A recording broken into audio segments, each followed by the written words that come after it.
2007. Oh, it's not? Okay, here we go. Hey, guys. What's up? What's up, guys? Welcome to the channel. I'm here with the very talented Optibotimus, ladies and gentlemen. Been a huge fan of this guy since before I even became a content creator. And, well, let's just say one day, you already know you guys, me, I haven't been feeling so good. So I reached out to him, and I asked him would he be interested in a one-on-one, and lo and behold, ladies and gents, he is here. I'm here to ask him a few questions, get to know a little bit more about the guy behind the camera himself. So, ladies and gentlemen, without further ado, Mr. Optibotimus, what is up, man? Thank you so much for coming through. How are you? Oh, not a problem. Not a problem. Happy to be here. Absolutely, man. So, what exactly got you into content creation? I've always been curious about that. Back in 2007, the first live-action Transformer movie came out. And I'm a kid of the 80s. I grew up watching Transformers and all that fun stuff as a kid and loved Transformers. And when I saw there was a new movie, I absolutely freaked out over it. And at the time, I hadn't collected things in a long time. Hadn't bought toys in a long time. None of that stuff. And I just was walking through a Walmart one day and I saw the new toy line and I bought, it was an Ironhide figure. And got home and realized that I couldn't transform the damn thing. So I went on YouTube. Now, YouTube, again, people kind of take it for granted when you think about it. But back in 2007, not a lot of people were using YouTube. I think YouTube is only like 2 years old at that point in time. And I hopped on and I found a guy named Matrix. No, not Matrix. Is it? Yeah, Matrix Prime. I had to think about it for a second. Matrix Prime, he had done a transformation video on it and doing a review just in general. And I was like, oh, that's cool. So I transformed it. And then he stopped his video. And I said, well, how do I, because the figure came in vehicle mode. So I was able to learn how to transform into his robot mode. But then I couldn't figure out how to transform it back to his robot. So I decided I was going to start my own channel. I'm like, I could do this. So just started posting videos and having a good time. And now, like I said, this was 2007. Right. So people take for granted that the iPhone, the very first iPhone, we're up to what, like 12 or something now? I don't have any idea. They all look the same too. The very first, yeah, it all kind of blends together. I forget, but the first iPhone came out, I want to say, the summer of 2007. So a few months later is when I started doing my toy reviews. Not a lot of people had access to cameras. We take it for granted now. Everybody's got a camera now on their phone. So there's a camera everywhere you go. But back then, you didn't really have that. The iPhone really did change that in a lot of respects. And I just happen to have a little webcam that I set up and started playing with the toys. It was something fun to do. Nothing really big back in that time. YouTube was dramatically different. We were talking a little bit before about the YouTube algorithm. I've been around and I've seen just about every change that YouTube's gone through. Back then, you couldn't have videos that were more than 10 minutes long. I do remember that. Only way that you could was if you were part of the YouTube partner program. And you had to apply for that. And back then, I mean, and I don't remember what the criteria was, but you had to have a certain number of subscribers, really, to get it back then. So I made it a goal to try to become a YouTube partner because I wanted to have longer. Anybody who's watched my videos knows that my videos tend to be longer than a normal person's video. So I've always been like that. And I used to do 3 videos on one figure. I'm like, I want to combine all these in one. So I need to become a partner to be able to do that. So eventually got partnership status. And then by 2009, when the second movie came out, I had started actually making money and turned it into more of a business than anything. It was still, and I always argue with people that you can always argue whether or not this is it's a hobby or this is a business or whatever the case may be, and you can absolutely make a hobby of yours, something that you love and something that you're passionate about, become a job and become a business. Right. So I always use the example that Bill Gates did not get involved in creating computer software because he was bored. I mean, he was passionate about it. He loved doing it. He was able to take something that he was good at, and he made it into Microsoft. And it's I mean, people have to expand their beliefs on what can become a job, I suppose. And nowadays with influencers, I mean, I'm seeing everyone do it, whether it be Instagram or TikTok or YouTube. Everybody wants to be an influencer. Right. And it's a real thing now. And a lot of people still argue about it because they don't think that you can do that kind of stuff and be successful. And they'll say, well, there's no job security. Well, I don't know a single job that you can walk into when you're working for the man and have job security. You can be fired at any point in time at a regular job, just like YouTube can dry up and go away. I mean, anything can happen. Right. So I got involved, like I said, 2007, and it's 2021. I can't even do the math on that. 7, 8, 9, 10, 14 years. This in October will be 14 years that I've been doing this. So it's definitely lasted a lot longer than I would have anticipated it. Yeah. Going for, but I'm loving it. I'm still enjoying the ride. I still get a thrill. We were talking about this just before. As soon as I got that Hot Toys Iron Man Mark 85 in my hand, I'm a 42-year-old man that turned into a 14-year-old kid when I got that in my hand, and it was. Yeah, that's one thing about you. You be legit excited for everything, like when you open stuff, especially when you upgraded to 4K with the new 4K like camera and everything. Oh yeah. Yeah, the quality of that is like, you got more in depth with stuff. So I was like, it's just you're still having fun with it. You still have the passion, so to speak, for it. Yeah. And that's what matters in this core when it comes to it. You have to enjoy it. That old saying that if you love what you do, you won't work a day in your life. It's absolutely true. And now that's not to say that sometimes things don't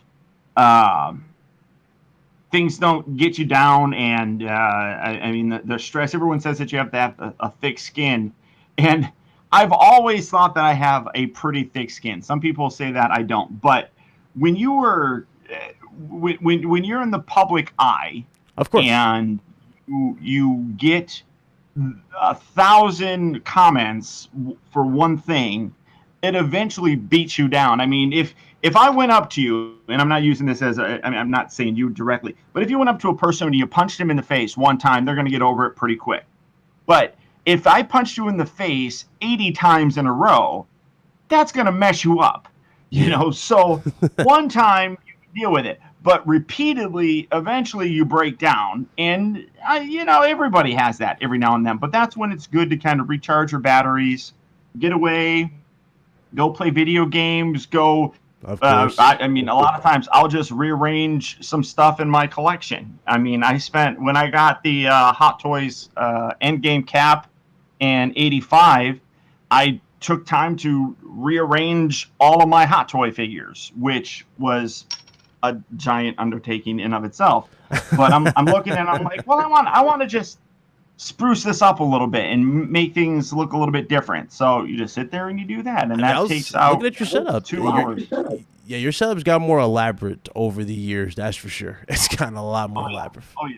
It used to be really I remember back when it was just so straightforward, I guess you can say. Now it's gotten to a point where it's like you got specific shells for specific, I guess, situations. It's absolutely true. I just for the longest time I had all of my Marvel Hot Toy figures separated into the groups that they were in Infinity War. So, for example, Rocket and Groot were with Thor. Star-Lord Doctor Strange, Iron Man, Iron Spider, they were all hung out. They were all hanging out together. I mean, all that kind of stuff was, you know, I mean, it was just a way to display it. So now that movie's over and done with, now I've rearranged them into kind of a grouping of brands. So like all the Guardians of the Galaxy are now together. Right. So I mean, it's like I said, it's fun, and it's a good way to kind of de-stress, I suppose. All right, ladies and gentlemen, there you guys go. There's the story for Mr. Optibotimus here. Let me say what's up to, we've got some other people in the chat. What's up, Taylan Affleck? Said that Paul sent me here. What's going on? Welcome. Yeah. Blake, what's up? And Brian, what's up? No, man, so we got called Blake Blockade. Oh yeah, sure. Have you ever seen that? Have you ever seen that that thing where it was it's like Blockade and Ron? Yeah. Oh my god, that's like one of my favorite things. I seriously I saw somebody's name kills earlier when he says today. Timothy. He's like Timothy. Yeah. Oh my. It's true. I saw someone earlier that was named Aaron, and I looked over at my friend. I'm like, I'm gonna call him Aaron, and he just I whispered it to him, and then he starts cracking up laughing. I'm like, shh, don't draw attention to it. Come on now, quiet down. But I'm gonna call him Blockade for the rest of this. Oh God, that is hilarious. Man, so I guess we'll get into this because you got the Snyder cut getting ready to drop. Actually, it dropped early, right? For a lot of people, it's like early, something like that. I saw that. Oh my God! How? Okay. I don't know how you dropped the ball on this one, but okay, they dropped it early for the Snyder cut. What's up? For those that don't know the story, apparently what happened was people logged in to try to watch the damn Tom and Jerry movie. Wow. And instead start watching the Snyder cut. And I'm like, how the hell does that happen? That is so weird. That's your biggest release on the service. I swear sometimes they do this stuff and I think to myself, I wonder if they did that on purpose. Yeah. I mean, I don't know. Like remember with the whole thing with Deadpool when before the movie was announced, you had Ryan Reynolds do that little promo thing where he's sitting on top of the bridge, overlooking the freeway and stuff. And they're like, oh yeah, we don't know how that leaked out, but I mean, come on. I just have a hard time believing that somebody was that stupid that they just let that go like that. If they are, it was a lot better. Dumb, oh my God. Yeah, I heard it was a lot better though. To be honest, a lot of people are saying the tone and everything, the way it was going for what they saw, was pretty good. But overall, it's a 4-hour movie, right? Like yeah, I mean, I'll be totally honest that a lot of people really disliked the Justice League movie. I didn't mind it. I'm one of those kind of people that I don't get all super butthurt if something's not exactly what it's meant to be. I mean, yeah. I'll tell you right now that I enjoyed the X-Men Apocalypse movie. A lot of people hate that movie. Dark Phoenix, I was okay with it. What was it a good movie? No. Nah. But I mean, so many people get absolutely angry about some of it that the original Justice League didn't bother me all that much. I knew what happened. Zack Snyder, I think, if I have the story right, Zack Snyder's daughter died, I think. Yeah. Yeah, that's what it was. So he left the movie, and then Joss Whedon came in and finished it. Now, from that point, the tone of the movie, you got two totally different directors. So you're going to have a completely different tone. And I feel like the Zack Snyder one was always meant to be a little bit more dark. And Joss comes in and he makes it a little bit more lighthearted. So you're going to have those two contrasting things in a movie. It's going to seem like it's disjointed. Yeah. But to have him come back, to have Zack Snyder come back and do it in the way that he wanted it, I'm excited to see it. I really am. I was kind of bummed out that I didn't get to watch it early like everybody else, but the time will come, and I'll give it a good watch. And I was talking about this with some friends of mine. There's a lot of really good superhero stuff that's coming out this year. A lot of it is Marvel, but after taking a year off from having no Marvel stuff last year, it seems that they're making up for lost time. But there's a lot of really good stuff that's still coming out. You know what's funny about Batman, or not even Batman, it was the Justice League. I didn't really have a problem with like the set piece and all like that. I just felt like it was rushed, you know? Like it kind of like, it felt like we all got cheated and rushed into something that should have been organically built up. That's kind of where Marvel kind of always shined. Each particular character had their own standalone movie. We got to see more context, got more, you know, of a backstory for them before we jumped into like some massive battle. You know, sure. So that was kind of the issue for me going into Justice League. I totally agree with you.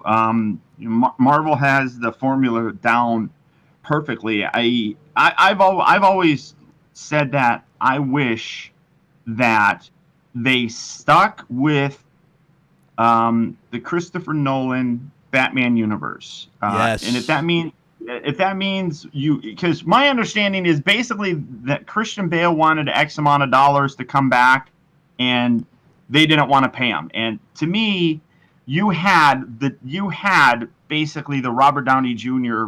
equivalent in the Batman. DC universe with Christian Bale. Yeah, you had that. I thought he did a terrific job. I enjoyed him. I thought he got better as the series went on. Dark Knight Rises, I felt you could really see a good, because I've always said that to have a good superhero movie, that the superhero has to be able to play both the superhero and their alter ego. You have to have both of those. So you have to have Batman, you have to have Bruce Wayne. They have to be played perfectly. He definitely naturally progressed. That's for sure. Absolutely. Yeah, and I liked as it went on further, you got more of that the detective part of Batman in the later bits. So you keep that around, and now you have Batman already established. And then you do the Man of Steel movie, which introduces Superman. Zod and Superman, This is how I would do it. If they came out to me for DC, this is how I would have done it back in the day. You keep the Nolan verse in existence. You leave it exactly how it was, where Batman seems to disappear or die at the end because he wants to get away from it. So you leave that alone. You bring in the Man of Steel. You do the Superman movie. The Superman movie ends with Metropolis and all this destruction that's happening. And now we go to the Justice League movie, where you see Bruce Wayne, who is now played by Ben Affleck. If you see that scene where he is running towards the buildings falling down. Yes. And that's why, I mean, he's like, we're dealing with this kind of stuff. He's like, I need to stop Superman. So now imagine you have Superman happening. You have all that crazy destruction that happens. That is exactly what pulls Bruce Wayne, a.k.a. Christian Bale, out of retirement to come back and fight Batman, or to fight Superman. I'm like, that would have been a perfect segue. But in doing that, so now you set that up. Then you have, then you have to go the standalone movie with Aquaman. You have to do a standalone movie with Wonder Woman, maybe even Flash. Do all of that stuff before you even attempt to do a Justice League movie. And then you do the Justice League movie. You throw everybody together, much like Marvel did with all the individual characters, bringing them in for Avengers. Because right now, who cares? Who cares about the Flash? Who cares about Cyborg? Nobody cares about these characters because we're introduced to them at the same time that you have to try to progress a story of this big giant threat with Darkseid and which what the hell is it was Darkseid and Luther, but it just didn't make sense. Right. Even with like with the ship and them changing the DNA of Zod and turning Zod into Doomsday. I was like, I don't know who thought that was a brilliant idea or how that would work, but they just it got through. It wasn't a good idea. It was terrible. It was a terrible idea. So it was like, it was a pretty bad idea. I don't get it. Like, it had potential. It had potential. Oh, it did. It did. I mean, one of my favorite DC villains is Doomsday. Absolutely love that character, mostly because he's actually somebody. I mean, and I've thought this ever since I was a kid. Superman is ridiculously overpowered. Yes. There is literally no reason why anybody should have any kind of threat to Superman. I mean, let's be realistic with this stuff. I mean, Superman should be able to sneeze on Lex Luthor and knock him down and be done with it. Right. So I see all that and it bothers me. So when they introduce Doomsday in the comics and it kills Superman, it blew my mind. To this day, I have a few comics that I have graded and hanging in the walls of my house. I have the original first 5 Ninja Turtle comics, and I have a whole Death of Superman on my wall. So absolutely love that whole thing just because it makes it, I mean, he's a threat to Superman. I mean, he's a legitimate threat that can do that stuff. And you could even see that in the Justice League movie where all the Justice League are having a hard time fighting all the demons and everything like that. Superman shows up and just wipes the floor with them. So it's just one of those things where Superman's always been kind of annoying to me. That's probably why I tend to gravitate towards Marvel a little bit more. I mean, my favorite DC character is Batman, but my favorite Marvel one is Iron Man. So you could probably see the parallels between those two. Oh yeah. But I mean, either way, there's a lot of good stuff. And what is it next? Is it next week? Do you think they were trying to go for like a scary like iteration of Batman with Ben Affleck? Do you think that's why they went with this route where like he kills? Because that's basically what he does. He basically kills the Batman Superman one. I argue with people about the whole killing thing. If you go back and watch, he doesn't actually kill anybody. He did drive his Batmobile through the little I forgot what it was, like a little bridge thing, and there was a guy in there. He ran through it and stuff like that. Yeah, but that was just happenstance. I mean, he didn't know he was gonna die. I mean, I always say that what is it? He doesn't kill you, but he doesn't have to save you. And that's true. Yeah, that's kind of how. Like, there's like one scene in that movie where somebody throws a grenade at him, and he basically like backhands it back at the dude, and then the grenade blows up. Now, was that Batman's fault? I mean, the guy who threw a grenade. I mean, he just kind of tossed the grenade back his way. So, I mean, it's a very gray area. I mean, I'll put it some that of the way. fight scenes kind of allude to death immediately, like where he punched you so hard, like his body did like a handstand. You know, like he hit it so hard. So it's like, I don't know, man. True. Like that, if they were going for a scary Batman, I will say that Ben Affleck's version of Batman definitely scares you. Like that's a dude you don't want to try and trifle with. And I think that as things evolve, Batman has to evolve as well. I mean, that he always said in the comics that he won't kill anybody because that just makes him as bad as the villains. Mm-hmm. But when you're looking at some of these homicidal maniacs, I think at a certain point in time you need to reevaluate that. And I think in this day and age, people are going to criticize anything that they want. So I think that if Batman, I definitely think there was a darker tone to it.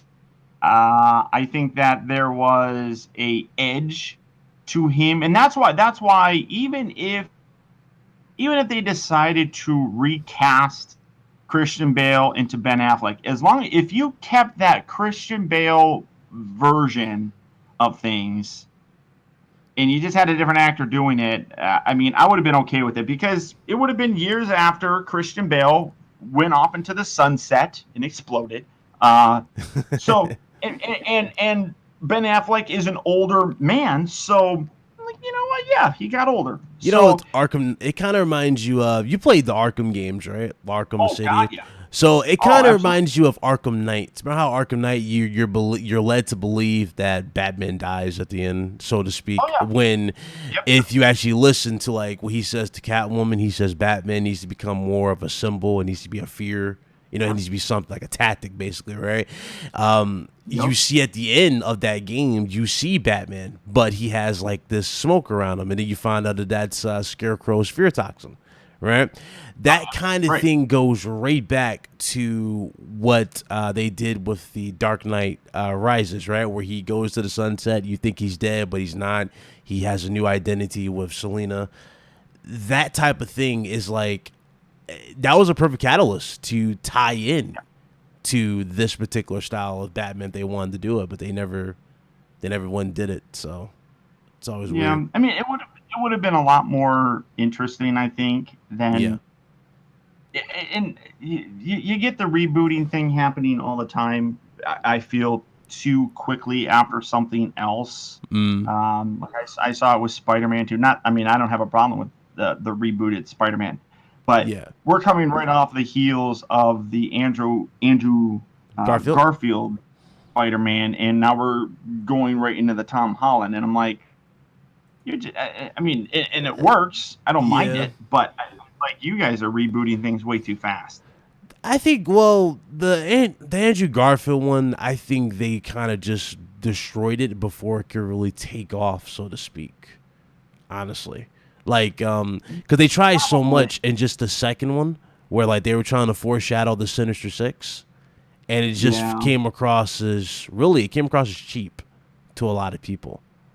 So I think that they fell into the same problem as the third Spider-Man movie, that they tried rushing things again without setting things up properly. They tried cramming everything in, and I think with the Andrew Garfield universe, I think that again they started that kind of problem where they were trying to bring in too much in too short of a time, and it blew up in their face. And personally, I was not a big fan of Andrew Garfield as Spider-Man. I thought he did a great job. And I said this, you got to be able to play both characters.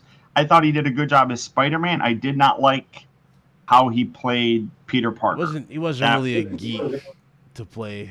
No, I mean, like, he's not an outcast in the fact that he's a nerdy kind of guy. He was an outcast because he was like a skater dude or something. I mean, right. I'm like, that's just, that's not the same thing. That's true. Like, I'm not sure if they're doing this, but I know for a fact. Well, I think they confirmed this, right? Didn't they see Andrew Garfield and Tobey Maguire coming back for the latest? There hasn't been any official confirmation, but there is a lot of speculation, and I want to say that people have seen set photos and stuff, and they're making the assumption. Okay. Because I remember hearing something about that, and then they said Toby was going to play Uncle Ben in some particular aspect for. Oh, for God, that would be nuts. So I don't know. That being said, I think that would really piss people off. I think him as Uncle Ben. Yeah, if you brought Toby back and didn't have him be Spider-Man, I think it would absolutely drive people up the wall. I mean, I don't think they would have. It could. It could. I don't want to spoil anything, but there was a WandaVision appearance. Yeah. And people are already upset because they destroyed so many theories people had going into it. It's pretty bad. Yeah. But I think that I think if they brought Tobey Maguire back, as anything other than Peter Parker or Spider-Man, you would have people get completely upset. I agree. I wouldn't want to see that. That would suck. I mean, Toby was great as Spider-Man, but I don't know. I don't know what they would actually do with this character. I mean, it's a lot of people think Mysterio's done, and he's not.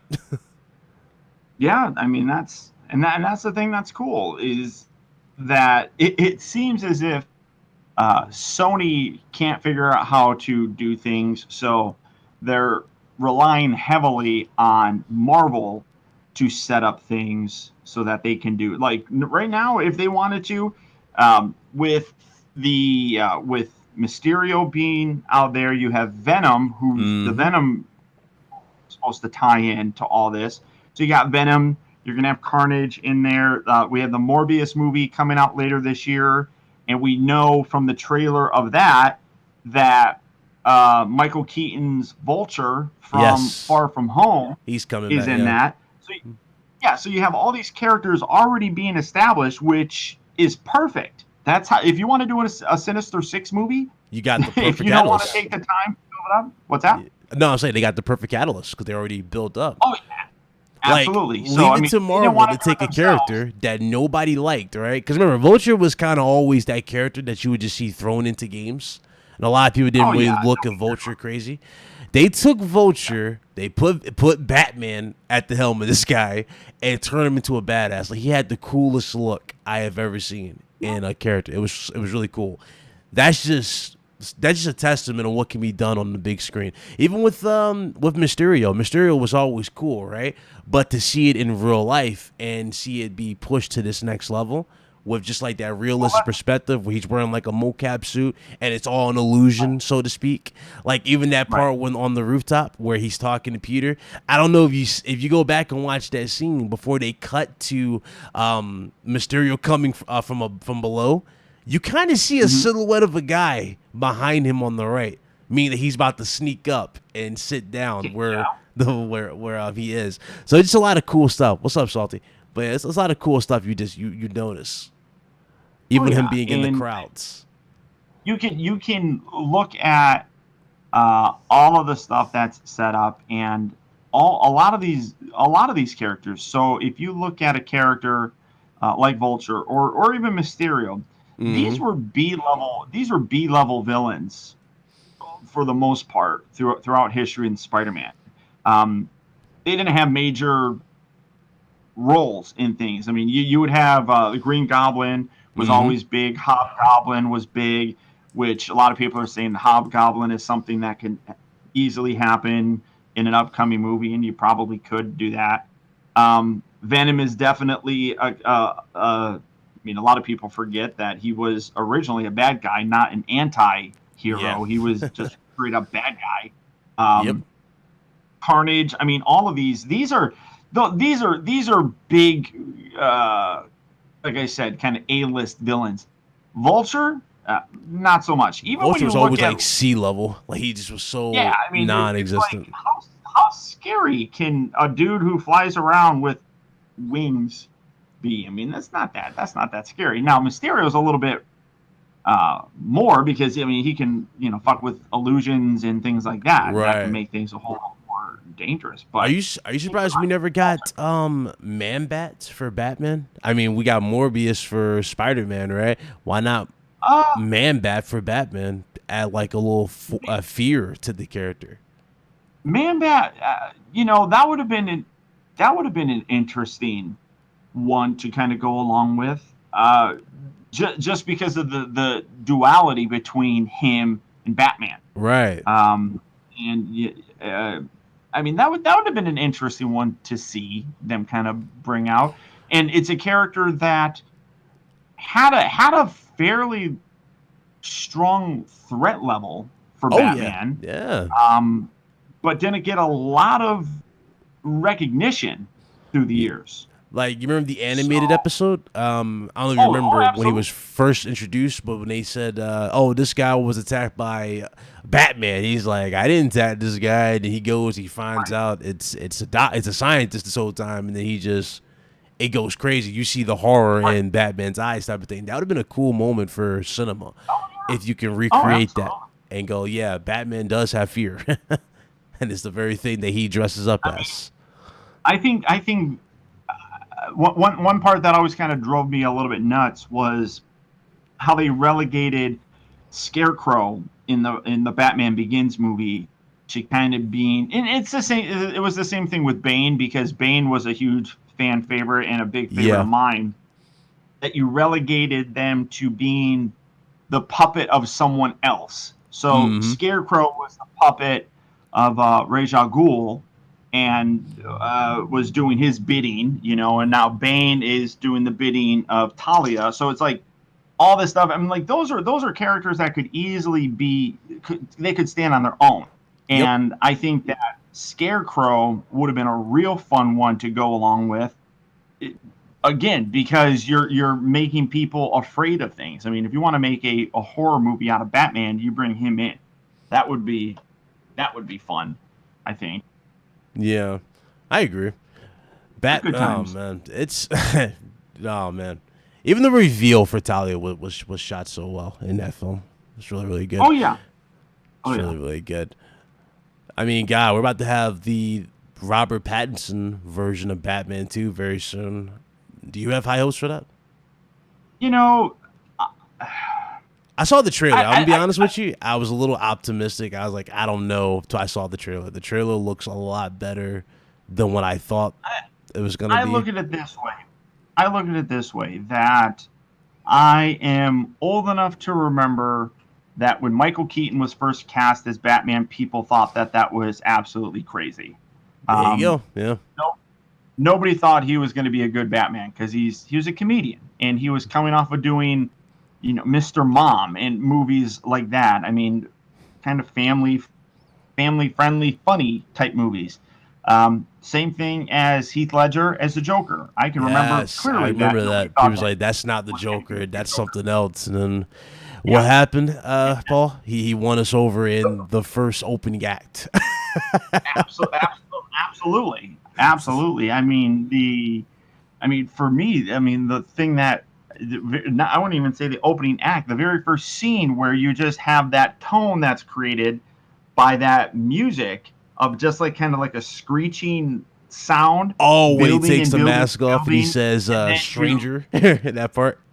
Yeah. I'm like literally, I'm like, boom, nailed it right there. And so I'm cautiously optimistic. I don't like getting my hopes up too high on anything, because then I feel like you could let yourself down. So I don't like building things up. And you mentioned it earlier, all the fan theories for WandaVision. It's fun to theorize, but when you start actually creating these scenarios in your mind, you build it up, and then when that doesn't happen, and you think it's the coolest thing ever, like, oh my God, if they did this, that would be amazing. That would be so cool. And then when it doesn't happen, you're like, oh man, it would have been better if they did this. Well, you just set yourself up for failure. You created this thing in your mind. Do you remember the theories for the Soul Stone? I remember going back to the Soul Stone. A lot of people thought the Soul Stone was within Heimdall. Remember that? Oh, absolutely. And because we find out it's not. A lot of it was because of his eyes. His eyes were yellow. And I mean, everything. I mean, you go to WandaVision, and like everybody is Mephisto in that. Every theory has everybody be, the mailman's Mephisto, the cat's Mephisto. I mean, like, for the love of God, calm down. But yeah, and because Heimdall could see everybody, it's like, he had an attachment to all of their souls. I mean, all that kind of stuff was, everybody creates all that kind of speculation, and you build it up, like I said, and then when it doesn't happen, you're let down.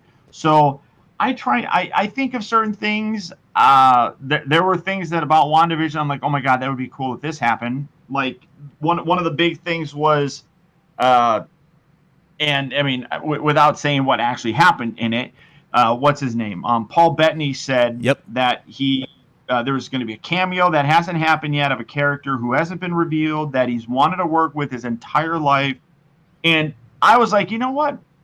if they're going with the multiverse in this, I'm like, and then Elizabeth Olsen said that there's going to be a Mark Hamill level cameo. I'm like, Mark Hamill is Star Wars. That Yep. is a huge thing. I'm like, literally the only one that they could bring in that would be Mark level and somebody who he hasn't worked with, that he's wanted to work with his whole life. I said, that's got to be, to me, it's got to be Patrick Stewart. You got to bring in Professor X. Yes. And that would have been, in my mind, that would have been amazing. But, it is what it is. Is he even signing on for the new X-Men films, or are they recasting? I haven't. I don't think they've really announced much in terms of that kind of stuff. I know that the main ones are set, but things like if they're doing anything with him, I don't think they're saying anything. But there was the other theories were like Ultron is going to be in the series because James Spader's voice is listed in the IMDb or whatever it is, Internet Movie Database. Do you think it's I'm guessing, right? I mean, because we're hearing X-Men and everything, so I'm guessing the next big boss, so to speak, would be Galactus. Would you think? I've had a lot of people ask me. I personally feel like the big level. I've always looked at it this way: that the Infinity movies. So when I say Infinity movies, I mean Infinity War and Endgame. The Infinity movies are the tentpole. So all these movies are building up to a tentpole. That's the peak of what they're going for.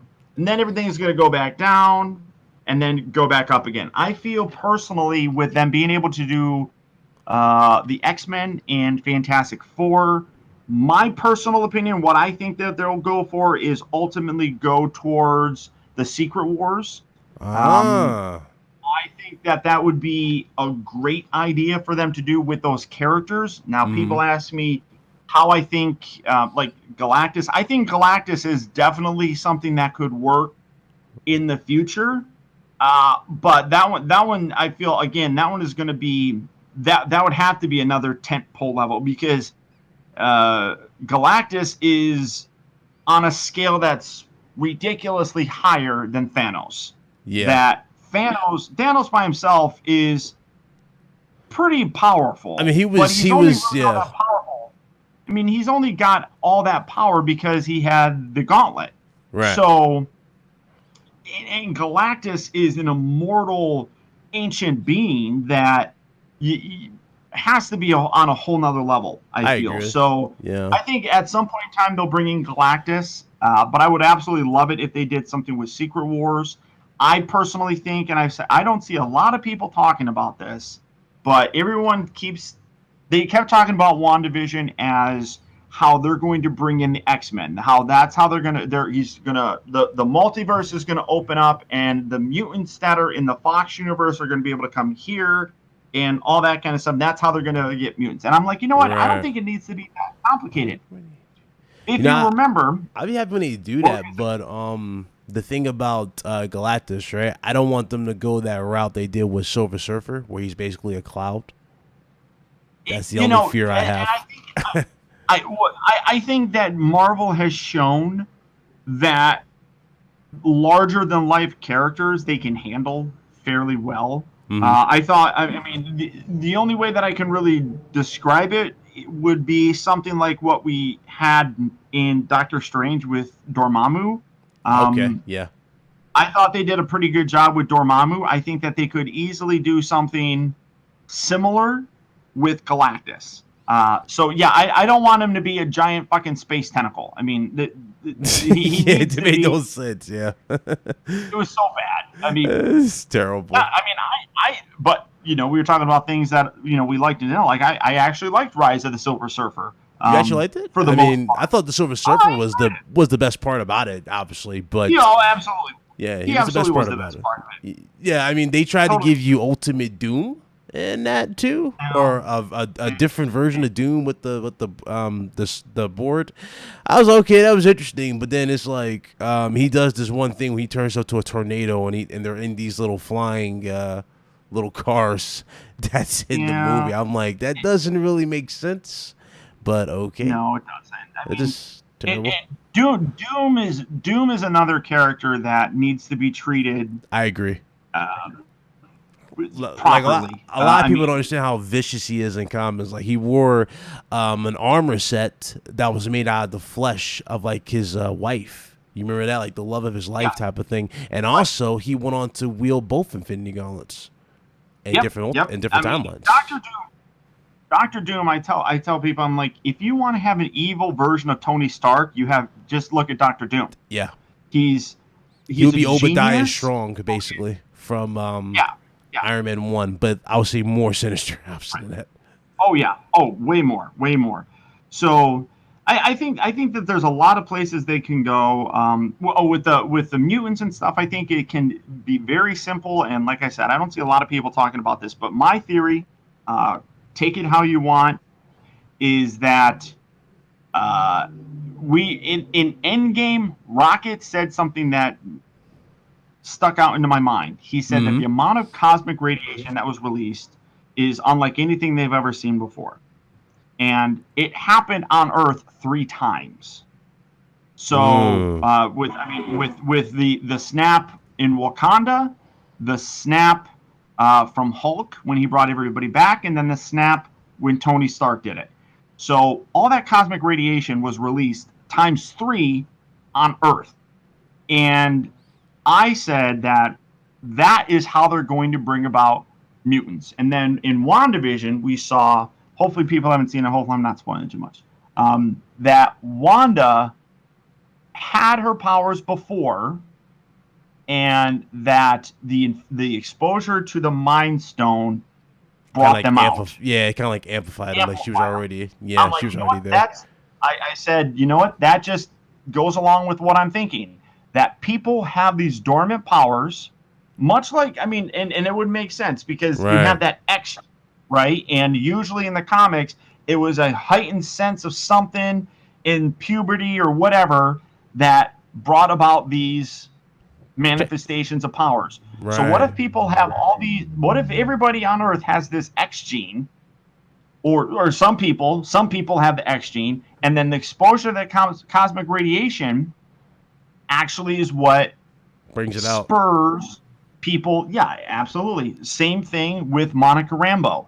Now she forced herself through the wall where the cosmic radiation infused her body, and now we have Photon. So I'm like, in my mind, that's how they're going to bring about the mutants and how they're going to bring it in. Do you see how natural that just works, though? How they thought this through? That's just the beauty absolutely. In Marvel. It's really good. They sit there and they connect all these things. I literally just saw something it was earlier today, that there is a scientist now, a lot of people don't necessarily consider this movie part of the MCU. It technically is, and it's connected because of the end credit scene with Tony Stark. But the Incredible Hulk movie with Ed Norton, there's a scene in there where he's talking to a student. What's that? It was Tony Stark, right, at the end, where he's. No.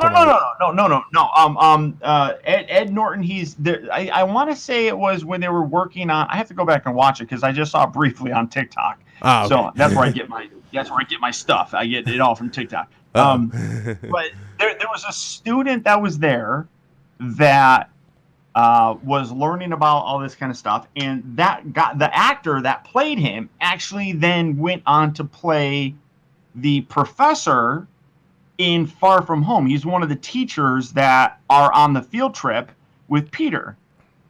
So I'm like, they're going all the way back to that and bringing in people, and it's meant to be the same person. I'm like, that is amazing stuff. Or you look at the technology that created the Mysterio thing. Right.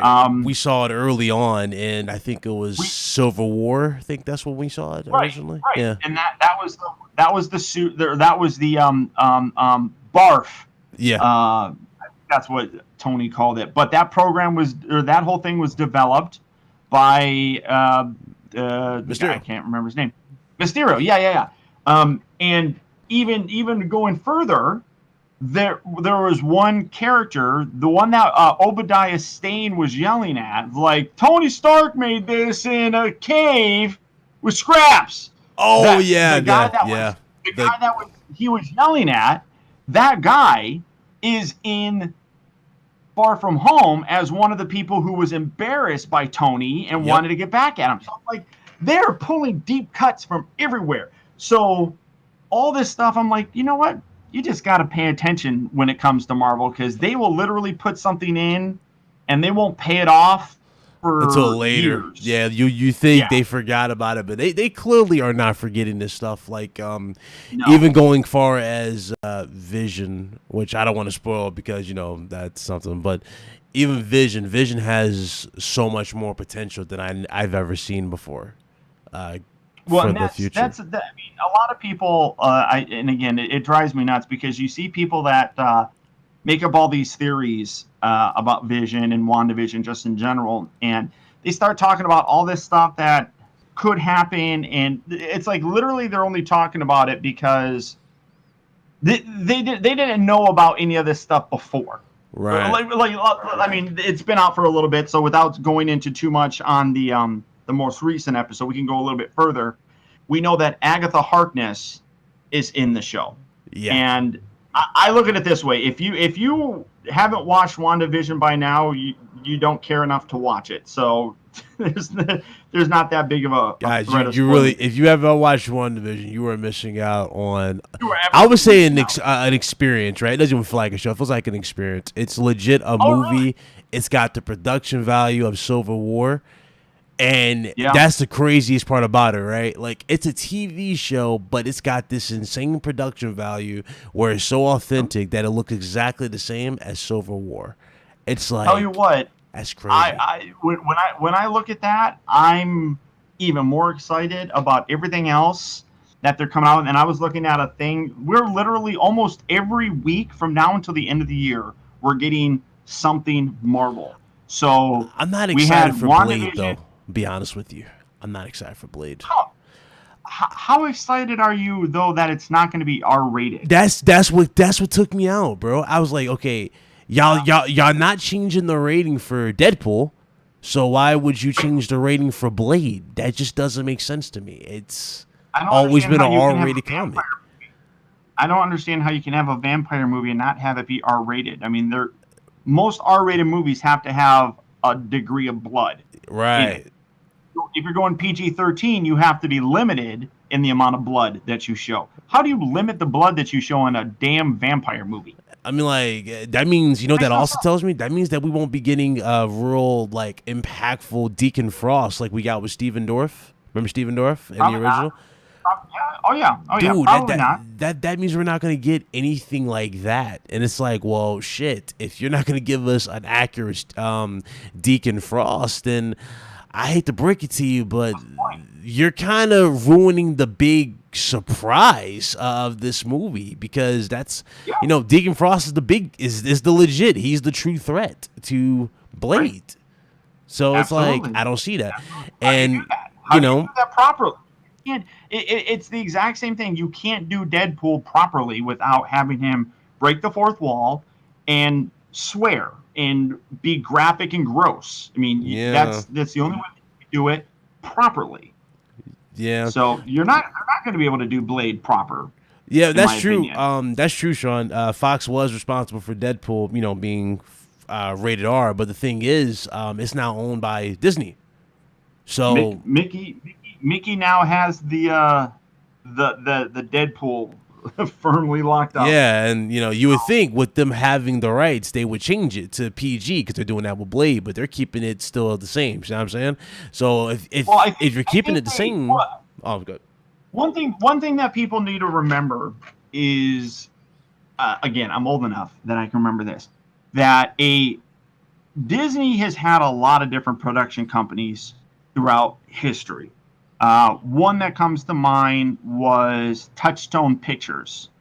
That company was specifically set up and created by Disney so that they didn't have to do just Disney animated movies. They could do regular movies. I'm trying to think of one that comes to mind. God, I can't. I'm drawing a blank on them, but God, yeah, it's gonna drive me nuts. Yeah, But that's they fine.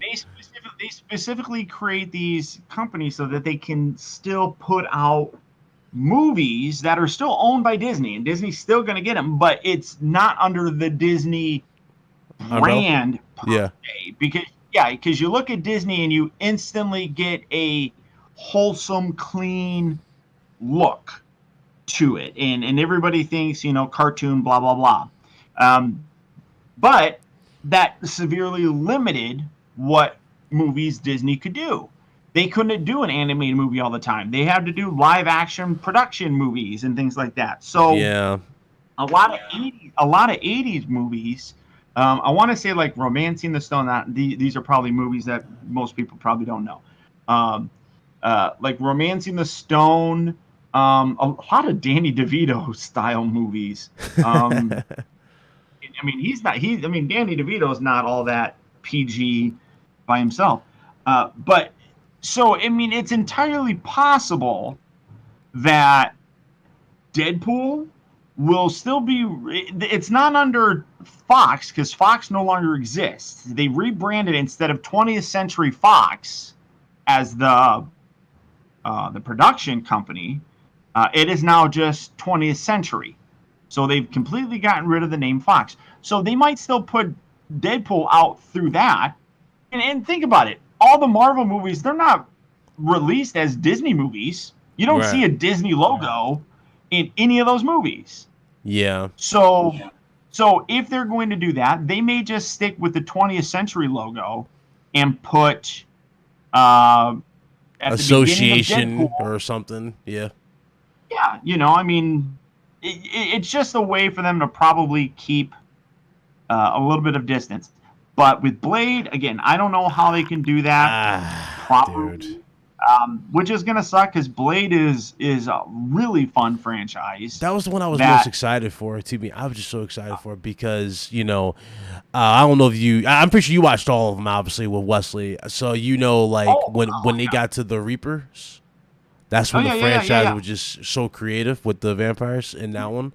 I was like, damn, I would love to see, Jared Nomak recast or redone, made him look more scary. The new Deacon Frost. Will Deacon Frost become Lamagra, or is that going to be the story? For these guys? Yeah. Oh, man. I mean, there's so much. And really, I mean, Blade there's such a rich history in Blade. You could really do a lot of really good stuff with that, and I don't think that it is something that Disney is going to do proper. Now, I could be completely wrong. Right. I mean, they made me a fan of Guardians of the Galaxy, and I never thought I would be fans of the Guardians of the Galaxy. So, I mean, anything is possible. Comes down to the writing, I suppose, right? Into it open-minded. Yeah. What's that? I'll say it comes down to the writing, I suppose, and how well it hits, so to speak. Writing and casting. I mean, you brought it up yourself that you take somebody like Michael Keaton and you make him the Vulture, and now people care about the Vulture as a character. Absolutely. I mean, it's the writing, but it's also Michael Keaton, and there's not a role that you give Michael Keaton that's not a good one. So.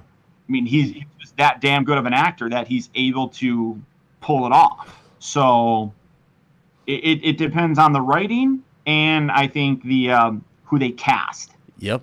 In it. And Sean, yes, I did know that. I know that the guy who played Nomak played Prince Nuada in Hellboy 2. See, that's a franchise. I never got into Hellboy. You never got into Hellboy? Oh man. Never got into Hellboy. Fantastic. I mean, and a lot of people say that, and I've never watched it. It's not that I want it, it's not that I didn't like it. I just never watched it. I guarantee you would collect memorabilia if you watched the first one. Just like really just sat there and enjoyed it. Yeah. I did just see that Hot Toys is coming out with a new Hellboy figure. Yeah. So, I promise you would get into I it. want to go down that rabbit hole. You're probably by the what's that pistol called, Sean? The Samaritan? Yeah, the Samaritan. Knowing you'll probably get the Samaritan if you actually watched the first Hellboy movie and then you watch Hellboy 2. I, for one, did not like the new film with Mila Jovovich. I didn't like that one, but that's what happens when you recast someone who was perfect for the role and redo something else. That's always hard to do. I mean, I do not envy whoever gets cast as Wolverine in the future. See, the thing is, a lot of people think Wolverine is supposed to be this tall brute of a character, when in the comics he's not. He's actually a short guy. Yeah, he's a short guy with like anger management problems. He's like 5'2". I mean, he's like super tiny.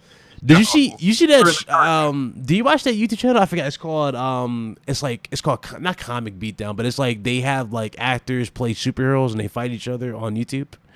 I forgot the name of the channel, but they did one where it was Wolverine versus Wonder Woman, and the way that shouldn't even be a thing. Should it be a thing? Well, he lost. Wolverine lost. He lost. He lost. He didn't beat. He didn't beat her. I mean, I'm not the biggest Wonder Woman fan. Well, I mean, I don't mind Wonder Woman. I'm not a big fan of Gal Gadot as Wonder Woman. I don't think that she's. I don't think anybody is after 1984. Oh God, 84. So fucking Jesus Christ. I don't know what they were thinking for that one. I don't know what they were thinking. I completely lost all interest in the character completely. They even destroyed a character who had so much potential, which was Cheetah. I was like, I don't get it. Yeah. I don't understand it at all. I was just shaking my head that whole damn time. And there was a couple funny parts in it. Yeah. But I mean, I'm like, nope. Can't get into this, but I mean, even in the first one, even with the other movies, the other DC movies where she was Wonder Woman in it, I'm like, no, I don't think she's a good actress. Depiction of I have a certain depiction of her, like as Wonder Woman should be. I see her as like not necessarily of Gal Gadot's like body type. I see her different than that, but Oh yeah, I mean I just it's the same thing as Brie Larson. I don't have a problem with anything about anybody.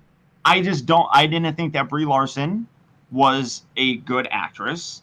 And I thought, her acting was very subpar. Yes. In the movie. And I thought that the same. I thought that the same about Gal Gadot. So it's like, the movie in general was boring. Wonder Woman 84. But I think that you could have had a different actress. Nothing about her stood out. That's what it was. Right. I mean, it didn't feel special. It didn't feel nothing. No, it didn't. And the performance was not memorable, if you ask me. I mean, if you think of anybody else playing Captain America, you're probably going to have a hard time of picturing anybody other than Chris Evans. Right. Same thing with Thor. Same thing for Iron Man. Same thing for even Nick Fury. I mean, all these characters, they are almost defining those characters. What's that? Right. Yeah, they were a perfect cast. I was agreeing. Yeah. Yeah, perfect cast. I mean, even going to Hugh Jackman, I thought was perfect as Wolverine. I thought Patrick Stewart was perfect. Right. From Professor X. Is it Ian McKellen who played Magneto? Oh yeah. Ian McKellen. I thought he did a great job as Magneto. Older Magneto. I wasn't used to Magneto being that old, but I guess it made sense if he was alive during the Holocaust. Right. I mean, I guess the comics picked him as looking younger than he actually would be. But all he's kind of of like the father figure of the brotherhood, so to speak. So that's kind of what they were trying to go for. They were all fathers in their own way, and the different factions are their children, so to speak. So that's kind of what they're going for. Like Magneto, a lot of people think Magneto is just pure evil. I mean, Magneto loves his mutants. He loves mutants. He has a different view on humans compared to what Professor X has. Like he's just. And to me, that's what makes a villain a good villain. That's why I think Killmonger was such a good villain. I agree with you completely. Yes, like he had more of a bigger purpose. Yeah, and you can sit there and you can understand why they're doing what they do. It's not just completely random There's a logic behind it. Now, you may not have that same logic, but you could understand the plight that they went through and why these characters are written so well throughout history, because you can understand where they're coming from, and that's why I think that makes a good villain. And I tell people all the time that Infinity War is not an Avengers movie. It is a Thanos movie. It is a movie so that you can understand Thanos. That's why when they put Thanos on screen with Infinity War, there's just so much more context to Thanos. It's not even about the other Avengers. It's about you understanding why this guy is so obsessed with wiping out half of humanity. That's what it is. When he gets that wish, he loses everything. But he's coming to it from a perspective that, his life, he witnessed people suffering on his planet. Yeah. Because they didn't have enough resources. So he wants to, in his mind, do the right thing and make the whole universe. The resources in the universe, this is what he said, they're finite. Things are going to run out. So the humane thing to do is make it so that people don't suffer. Yeah. So let's cut that out. So again, you can understand. You don't have to agree with it, but you can understand where they're coming from. It's definitely a better story than what he did originally. Originally, he was all about impressing Lady Death. Oh, yeah. Originally. Yeah. So. Which, again, talking about, things, I mean, everybody's, started from the very beginning of the Marvel Universe thinking things. Because the first time that we saw Thanos was the end credit scene of Avengers. Yeah. And it's his buddy that comes up and he's like, we shouldn't mess with him. To attack the Earth is to court death. And then he turns around and he smiles. And which, by the way, that is still one of the coolest shots in that entire franchise. Because the prosthetic look, he looks so menacing in the prosthetic, like that part. And but they went with CG. Smirk. Yeah, that smirk looks so good. It was like, yo, dude, that looks grotesque. It really was. Yeah. But from that very beginning, people started making assumptions because they said he's courting death. Death is going to be in it. That's what they're going with. Thanos is going to come around and he's going to be trying to do this to impress Death. And I'm like, okay, well then by that logic, at some point in time, we need to get Mephisto because Mephisto was a big part of the Infinity Gauntlet saga. So he was completely left out in this. Whether or not we get him at some point in time, I think we will.